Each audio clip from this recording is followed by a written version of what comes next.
on We meet again, Jack. We meet again. My adversaries.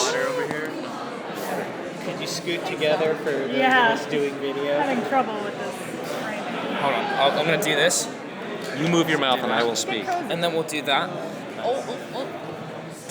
So what's it like being back at Comic-Con for Heroes, and for you two, what's it like being part of this show that's already established? All together.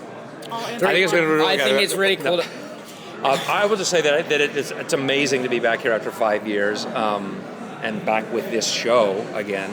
And it's really cool to be here with these guys. What's interesting to me is that I'm the only actor that's in the middle where I've got this whole new cast and then I've got this, the old familiar cast, and there are these worlds that sort of collide, and I feel like the conduit to those two worlds. So, I'm thrilled for these guys to be here for the first time with Heroes at Comic-Con, and then to be with Mossy and with Grunny and Tim and Jimmy. It's just it really does feel like worlds are colliding, and it's kind of fun, and I think very soon, maybe next year at Comic-Con, when these guys come, there won't be any questions about who they are on the show and what they do on the show, because it always takes a moment. The audience has to know the show and know the there actors. needs to be an element of and then when catch-up. that happens, it's pretty exciting. Yeah. And now I'll shut up.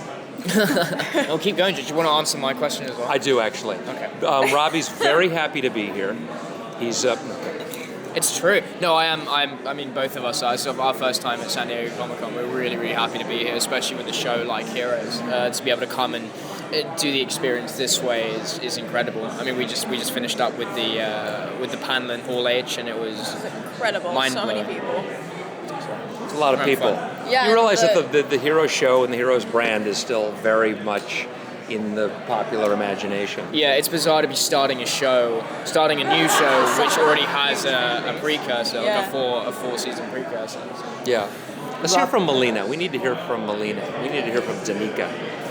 Well, it's amazing to be here. I mean, this is my first year ever at Comic-Con, so I've never even just came here just to walk around. So being here with Heroes, part of the show, is insane. I mean, there's an entire setup in Gaslight Square. I mean, my face is the size of it's 30 feet, which is ridiculous. No face should be 30 feet. No, it's a little weird. It's not natural. But no, it's just good. That's true. When you look like her, all right? Okay, let's put it this way: she should be 30 feet. Mine should be approximately to scale thus. But so it's a lot of do fun. it on the other side, so it's To scale thus. Not thus. I want to make clear thus. So Robbie, can you talk a little bit about your character's relationship with Gatlin's character? Sure. Yeah. We pick up with obviously Tommy being in a high school. That's where he meets Emily's character for the first time, and Tommy's immediately infatuated by her. He sees something in her that's special, and Emily. And vice versa. She very much sees something in you that's special. Yeah. Also, she seems to say. But yeah, no. She kind of is a totem of perspective for him, a second pair of eyes, if you will. He's coming from an experience which is always being on the run, always feeling like there are a pair of eyes on him, even when there maybe isn't.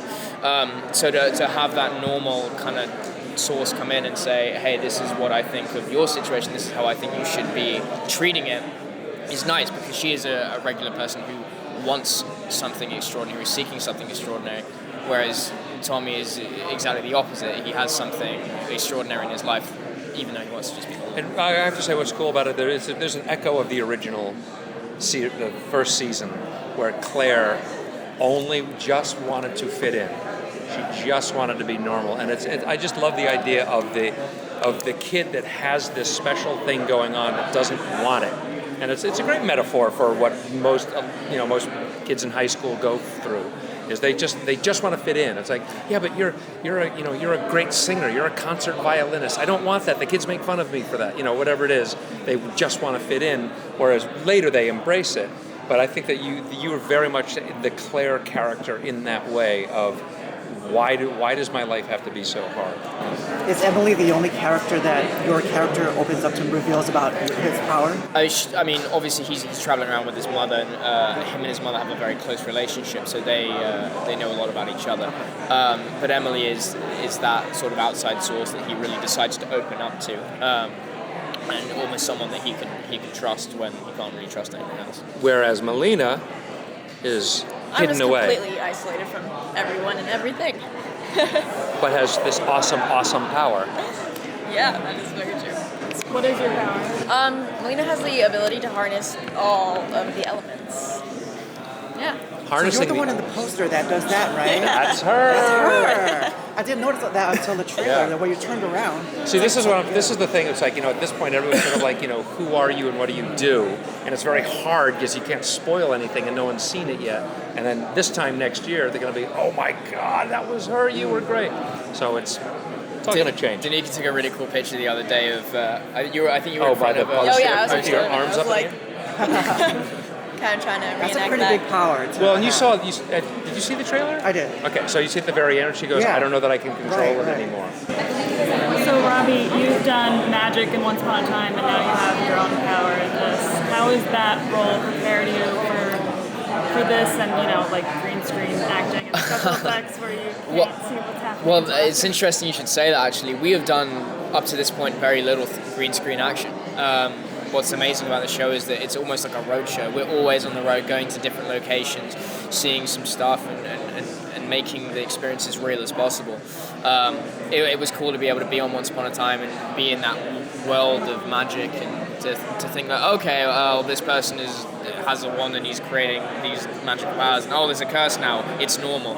So it kind of goes into this as well, where making people disappear, controlling the elements is starting to be more of a normal occurrence. Robbie and Danika, did you ever have trouble fitting in school, and do you go to a regular school, or do you homeschool or set school? I went to regular school until I was in 5th grade. Before I left, I actually did have some trouble fitting in, because I was acting and I was doing a lot of theater. And, because I was always gone, I was just never really into a single crowd, or any crowd really. Then I left school, I was homeschooled, and I just found all of my friends, kind of working. So They both have they're both, teenagers going on 35. They're so mature and together. It's just shocking to me. For me, I can actually relate to Tommy in this sense because he's traveling around all the time. When I was younger, I went from school to school, was traveling because of my father's job, and as a result, it was very difficult for me to have long-standing relationships with people. It's so sad. Because I always had to move on. I always had to say bye and then go to another place and then create new friendships with other people. So it kind of became that thing of being on the fly and always having to go to another place. So that unsettlement, it kind of resonates with me a little bit. Thank you guys so much. Thank you. Thank you. Cheers.